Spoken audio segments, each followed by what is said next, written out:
Hi, welcome back. My name is Ben Campbell, and today we're going to get into Boise's history, and specifically the North End, beginning in 1878. Three key points to remember as we're running through this. The North End Historic District initially consisted of the working class and the middle class. It resulted in a lot of different architectural styles like Queen Anne, Colonial Revival, Tudor Revival, and so many more. The next key point that you're going to look out for is urban planning. The district's evolution was shaped by deliberate early planning efforts, exemplified by strategic planting of trees. You'll notice that a lot of people planted a lot of trees in Boise's development, and the introduction of innovative technologies like geothermal power and hydroelectric power. These initiatives underscore Boise's progressive approach to urban development in the late 19th century. The last point that you want to look out for is expansion and suburbanization. Boise's expansion during the late 19th century consisted of new subdivisions like Lemp, Locust Grove, North Locust Grove, and Vaughan. This extended the city's residential footprint. This period of growth was fueled by investments in irrigated agriculture, contributing to a substantial increase in population and economic activity in both Ada County and Canyon counties. The North End District holds the title of being Boise's first suburban enclave, right?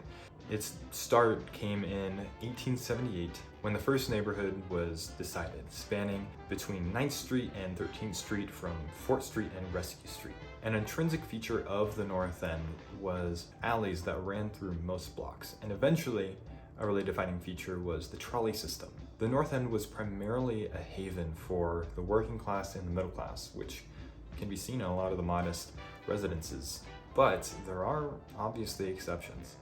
The development of the North End was really underscored by a pattern of leapfrogging, which left a lot of vacant lots in between people who bought and purchased homes. And that resulted in a lot of different types of homes, such as Queen Anne, bungalow, Tudor Revival, Colonial Revival, and ranch-style homes. Local sandstone, brick, and wood are the predominant materials in these homes because that's what was really easily accessible. And enduring legacy from the North End start is the planting of mature trees by landowners and developers. These mature trees now provide a canopy over most streets, providing tree cover and color and texture throughout the year. Tom Davis, one of the city planners, is said to have gone to Portland with a bag of gold dust and brought back 7,000 trees to plant here in Boise. Another person that is said to have planted a lot of trees is Walter Pierce, who is said to have planted about 7,000 trees as well alongside his suburban development. Boise Valley, with its abundant natural resources and ideal climate, presented an ideal canvas for visionary planners. Timber from the forest, stone from Table Rock, and locally made bricks facilitated construction. Additionally, ample grazing land, water sources, and an increasing workforce contributed to the city's growth. The city's original planners, Tom Davis, George Ellis, E.O. Miller, and John Krall, faced the task of transitioning their landscape into a residential hub. This transition followed a logical progression.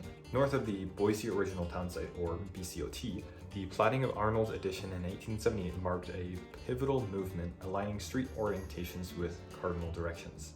Key innovations such as the use of geothermal water for heating homes and eventually the use of trolley system underscored Boise's progressive spirit. Fueled by investments in agriculture, Ada and Canyon counties experienced a population boom, bolstering commerce and growth. As the 1890s gave way to a new century, the establishment of subdivisions like Locust Grove in 1892, Lemp in 1893, North Locust Grove in 1895, and Vaughan in 1898 further expanded the city's residential footprint.